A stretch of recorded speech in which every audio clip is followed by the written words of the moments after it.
Dan McGinnis, your most powerful tool. Your most powerful tool, Dan McGinnis. What you're about to experience in the next few minutes may be one of the most inspiring times of your life. But it has nothing to do with what I say, but what you say to yourself. I'll share with you one example of your most powerful tool so you can see the magnitude of what is possible. Madam Contest Chair, fellow Toastmasters, and most welcome guests. Belief. Belief, passion, and imagination. When you bring those three ingredients together, anything is possible.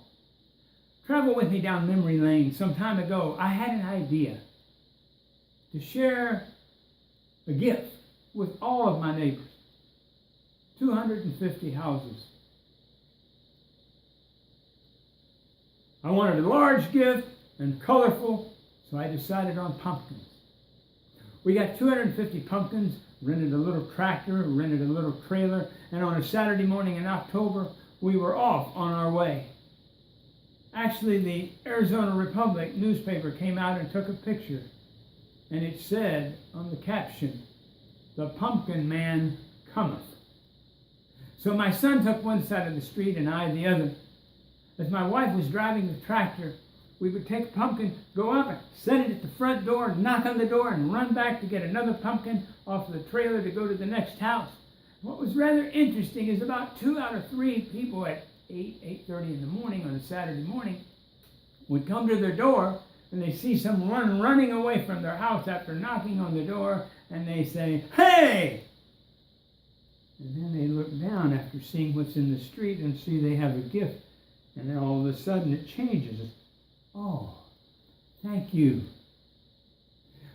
However, after the first block, I realized it would take about a week to accomplish this at the pace we were going, and I explained to my wife, a tractor has not a foot pedal for gasoline, but this little thing is notches.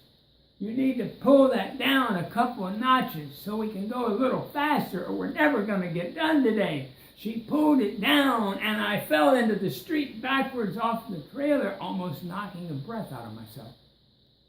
She thought it was funny. I didn't think it was funny initially, but I got over it in a few seconds.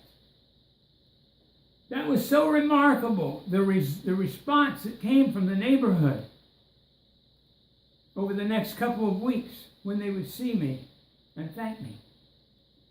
We grew to 500 pumpkins the next year, and then the next year, we decided to turn it into a parade. And over a period of the next 5 years, this grew to become the world's largest residential pumpkin parade. Just to give you an example of some of the 50 parade entries. Well, first of all, the city of Phoenix said you'll have to have a parade permit. And in order to get a parade permit, you'll have to have parade insurance. We got parade insurance. We got a parade permit.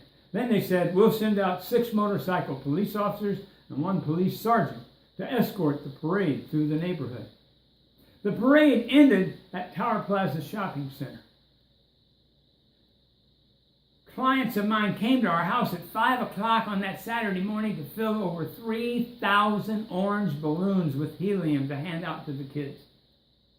My wife and I rode in a convertible, I in my orange suit, and threw out 300 pounds of individually wrapped candy along the parade route. We had Army, Navy, Air Force, Marine Corps, ROTC drill teams from different high schools every year in the parade. The Creighton Middle School Band, the North High School Band played the national anthem in unison prior to the parade getting underway. The Phoenix Cardinals cheerleaders, before they were ever the Arizona Cardinals cheerleaders, were in the parade. Shriner Clowns, 15 antique cars. The city of Phoenix pulled a fire truck out of service to be in the parade. And the last entry in the parade was a truck with 2,000 pumpkins on it and 8 boys with orange t-shirts that said "Friend of the Pumpkin Man" to hand out the pumpkins. And then I realized after a couple of years, the TV stations were filming this and putting it on the news, and there were children in hospitals' beds I decided to take it on the road, so I called up Channel 3, 5, 10, and 12 and asked them to take me to hospitals. Imagine you're in a helicopter ascending down on a helipad and 10 children are there in wheelchairs with nurses and gurneys awaiting your arrival. We went through the hospital and handed each child a pumpkin. I still remember today, one boy said, "I remember you. You came to see me last year."